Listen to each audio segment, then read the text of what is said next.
이어서 이슈 인터뷰로 이어갑니다. 작년이었죠. 작년 6월 17명의 사상자를 낸 광주 학동 재개발구역 사고, 또 올해 1월 6명의 사망자를 낸 광주 화정 아이파크 붕괴 참사. 이 두 대형 사고의 장본인은 바로 HDC 현대산업개발이었습니다. 이렇듯 반복되는 참사를 막으려고 기업의 지배구조를 바꾸자는 소액주주 운동이 일고 있다고 하는데요. 어떤 내용인지 참여연대 경제금융센터 김남근 변호사 연결해서 들어봅니다. 변호사님 안녕하십니까? 예, 안녕하십니까? 예, 참 일단 가슴 아픈 일이 반복해서 발생하고 있어서 마음이 아픈데 그 이전에 HDC 현대산업개발 붕괴 사고가 나고 얼마 뒤에는 여론이 너무나 좋지 않았는데 최근 들어보니까 재건축 사업 연달아 따내고 있다는 소식도 들리더라고요. 이런 게 어떻게 가능한 건가요? 아마도 이제 현대산업개발 측에서는 곧 영업정지 처분을 받을 가능성이 많은데, 예. 그 영업정지를 받게 되면 새로운 그 건설 산업을 이제 수주할 수가 없거든요. 예. 그러니까 그 영업정지를 당하기 전에 이제 수주를 많이 해놓을 필요가 있어서 파격적인 조건들을 내걸면서 상당히 저가 수주를 하고 있지 않나 이렇게 생각이 듭니다. 아, 그러니까 영업정지 처분이 나기 전에 계약이 된 것들은 진행을 할 수 있으니까 예. 조금 다른 업체와 비교했을 때, 다른 기업들과 비교했을 때 조금 더 파격적인 조건을 내걸면서 사업을 따내고 있다. 이렇게 이해하면 될까요? 예, 그런 것 같습니다. 네, 반면 광주 쪽에서는 재건축 철수하는 경우도 있던데 이거는 왜 그런 건가요? 일단은 이제 반복적으로 그런 건설 안전 문제나 소비자의 어떤 소비자와 관련된 품질 문제에서 문제를 일으키고 있기 때문에 예. 소비자들의 입장에서는 상당히 불안할 거 아니겠습니까? 기본적인 품질 기준이나 안전 기준을 지키지 않는 회사가 건설한 아파트를 샀다가는 그 뒤에 이제 여러 가지 하자 문제라든가 뭐 안전 문제가 발생할 수 있으니까 그렇죠. 당연히 그거에 대한 뭐 기피 현상이 생길 수밖에 없고 소비자들이 불매 운동을 하는 것들은 뭐 굉장히 자연스러운 현상이라고 생각이 들고요. 예. 네, 오히려 이제 그런 과정 속에서도 이제 또 현대산업개발을 시공사로 선정하겠다는 것들이 이례적일 수 있는데 예. 그렇게 됐던 것들은 뭐 상당히 이제 파격적으로 유리한 조건들을 제시했을 것이라고 생각이 듭니다. 근데 이제 뭐 작년 6월부터 해서 올해 1월까지 반복적인 사고가 나고 있는데 제재, 영업정지 처분 뭐 이런 거 날 때까지 너무 오래 걸린다라는 반응도 있더라고요. 예, 이게 이제 구조적인 문제가 있습니다. 그 사건을 조사해서 이 건설회사가 뭐 건설산업기본법 같은 법령을 위반했다 이런 판단을 하는 데들은 이제 국토교통부가 하게 돼 있습니다. 예. 근데 그 영업정지 처분과 같은 행정처분을 하는 데들은 또 그 본사가 있는 지방자치단체가 해야 되거든요. 아하. 네. 그러니까 그 영업정지 처분은 지금 현대산업개발의 경우는 서울시가 하도록 되어 있는데 예. 서울시는 또 조사를 한 적이 없잖아요. 예. 그 뭐가 문제인지를 모르는 상태 속에서 영업정지 처분을 해야 되니까 당연히 이제 그걸 파악하는 데 시간이 많이 걸릴 거 아닙니까? 예. 그런데 이제 그러면 제일 좋은 방법은 국토교통부가 그렇죠. 그 문제를 조사하는데 서울시가 같이 참가하면 되잖아요. 예. 같이 조사를 하고 같이 판단하고 판단이 들었으면 바로 이제 제재 절차에 들어가면 되는데 네. 그게 건설안전기본법에는 지방자치단체들이 그 조사에 참여할 수 없게 이렇게 막아놓고 있다는 거죠.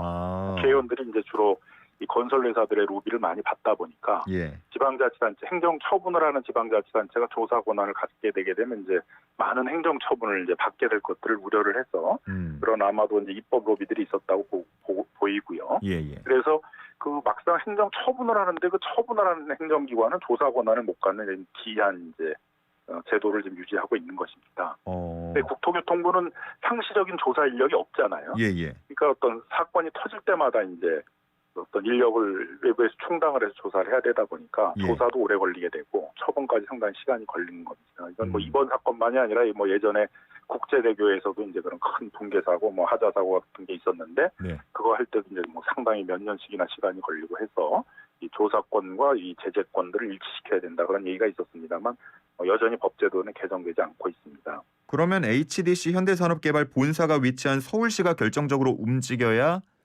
이 처분이 난다는 말씀이신 거죠? 그렇죠. 근데 서울시인데 이제 2월 달에야 이제 지금 이 아파트 붕괴 사고건이 아니라 그 예. 이전에 있었던 이제 그 철거 현장 예. 그 사고에 대한 청문회를 이제 시작을 하고 있거든요. 작년 6월에 있었던 사고에 대한. 네. 그러니까 뭐 한참 지금 시간이 걸리고 있는 거 아닙니까? 그러면 지금 뭐 예상이 가능합니까? 언제쯤 이런 결과가 나올 거라고?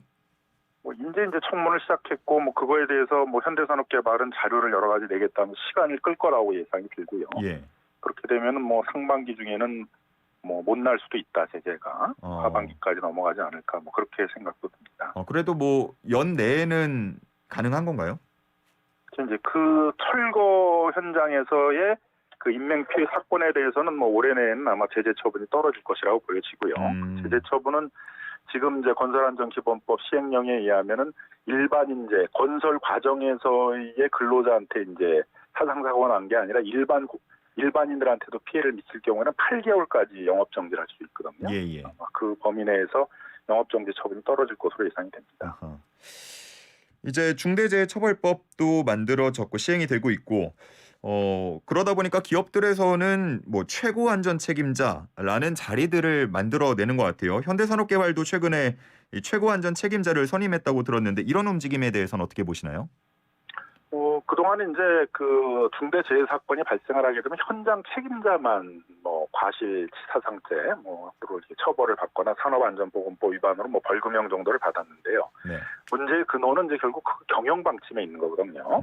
예를 들면 현대산업개발 같은 경우도 비슷한 규모의 대우건설하고 비교를 해보게 되면 네. 매출액은 대우건설이 더 많은데 영업이익은 현대산업개발이 훨씬 많거든요. 그건 뭘 의미냐면은 영업이익을 많이 내기 위해서 이제 그런 뭐 부실공사나 무슨 그 속도전을 한다든가 빨리빨리 공사를 한다든가 이제 이런 것들을 많이 한다는 거거든요. 경영 방침상으로.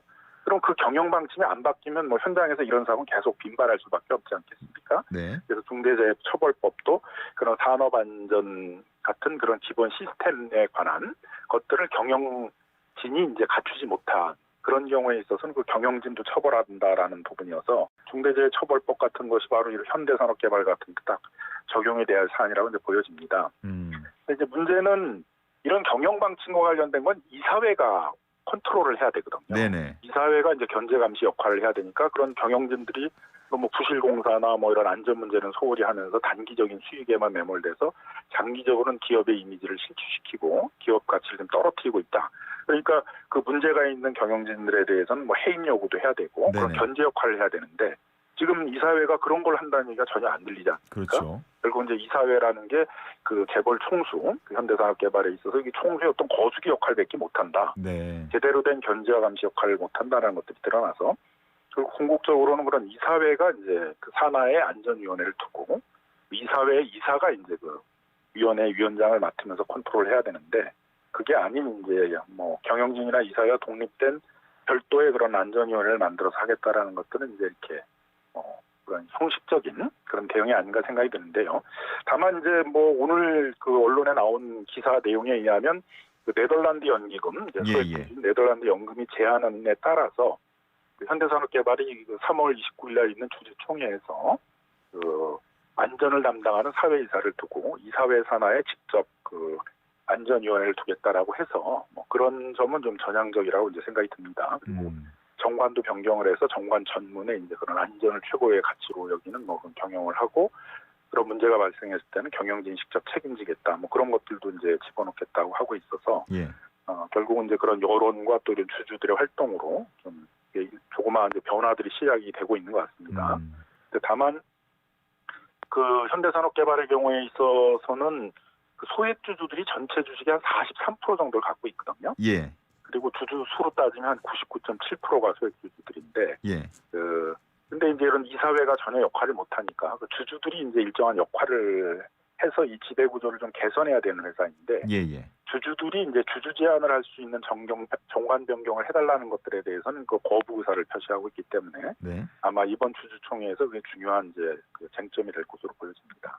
그래서 소액 주주를 찾는다 뭐 이런 얘기를 들은 것 같아요. 많이 모일수록 당연히 영향력이 커지겠죠? 네, 뭐 그렇습니다. 그래서 그 소액 주주들 중에는 또 이런 연기금들도 있거든요. 그래서 이제 네덜란드 연기금이 이렇게 움직여가지고 주주 제안을 해서 이제 일부를 수용하도록 이렇게 만든 측면이 있고요.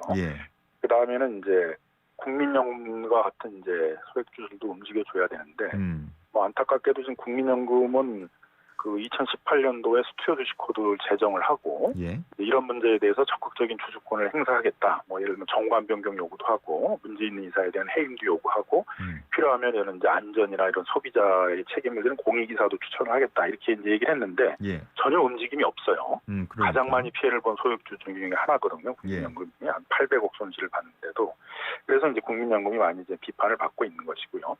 이렇게 되니까 이제 소액주주들이 나서서 그 연기금 외에 소액주주들이 나서서 좀 그런 정관 변경이라든가 문제 있는 이사에 뭐 책임을 묻는다든가 그런 공익적인 이사들이 이사에 진출할 수 있도록 하자라는 이제 움직임을 시작하고 있는 것입니다. 예. 보통 직접 참석하지 못하는 경우에는 뭐 대리를 이렇게 요구하는 경우도 있는 걸로 알고 있는데 반응들이 어떻습니까? 뭐 그래서 이제 뭐 직접 참가하지 못하시는 주주분들은 이제 저희 뭐 참여연대나 이런 시민단체 위임을 좀 해달라라는 운동을 벌이고 있고요. 많은 주주분들이 좀 연락이 오고 있습니다. 그래서 주주분들과 이제 소통을 하면서 아직 이제 주주총회 날짜가 뭐 오늘 언론에 3월 29일 날 이제 보도가 됩니다만 그 동안은 이제 언제 주주총회를 한다라는 것들이 아직 확정이 안 됐고 안건이 확정이 안 됐는데 안건이 이제 확정되면서 그 구체적인 그 안건에 대한 이제 의결권 행사 방향에 대해서 위임을 받는 작업들을 할 것입니다. 아직까지는 그러면은 그 주요 안건이라고 부를 수 있는 것들이 공개가 되진 않은 건가요? 뭐 어제 이제 공시를 하면서 그 이 정관 변경 중에 이제 그 안전 담당 사회이사를 둔다, 안전위원회를 설치한다라는 이제 부분들이 이제 공시가 된 거고요. 그다음에 이제 그 전문도 변경한다가 됐는데 다른 이제 제안이 있었던 그 주주들이 그 사회적 책임, 뭐 이런 안전 이런 부분에 대한 그 제안, 주주 제안하는 것들에 대해서는 이제 뭐 안건으로 받아들이지 않겠다고 또 하고 있고 또 구체적으로는 이제 그 사회이사도 선임을 해야 될 거 아니에요 이번 주총에 어떤 그 안전을 책임지는 사회이사를 선임할 건지 이런 부분들은 아직 안건으로 확정이 안 됐기 때문에 그거는 이제 앞으로 좀 안건이 확정돼 나가야 될 것 같고요. 뭐 그 과정에서도 뭐 소액주주들을 대변해서 여러 가지 목소리를 좀 내는 작업들을 할 예정이고 또 그게 안건이 구체화되게 되면 그런 소액주주들의 위임을 받아서 주주총회 현장에 직접 가서 이제 그런 의결권 행사 등을 할 예정입니다. 예. 뭐 지금 어느 정도 목표로 하고 있는 그 수치 같은 게 있을까요? 뭐 딱히 뭐 몇 퍼센트를 받는다 이렇게 목표를 세우고 있지는 않고요.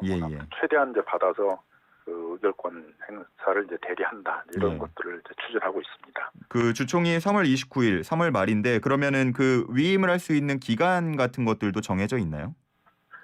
뭐 저희가 한 2주 전까지는 이제 받아야 되니까요. 한 3월 중순까지는 이제 위임을 계속 받을 예정입니다. 그러면 관련해서 참여를 하시겠다는 분들, 혹시나 방송을 듣고 있는 소액 주주분들이 계시고 관심이 있다면 역시나 또 그런 방법을 알아보시면 될 것 같네요. 혹시나 이런 방법이 결국은 이제 회사의 그 회사 가치를 높여가지고 주주들의 어떤 상실된 손실도 회복하는 방법이거든요. 그럼 관심 있는 분들은 어떻게 의사를 표현할 수 있는 건가요?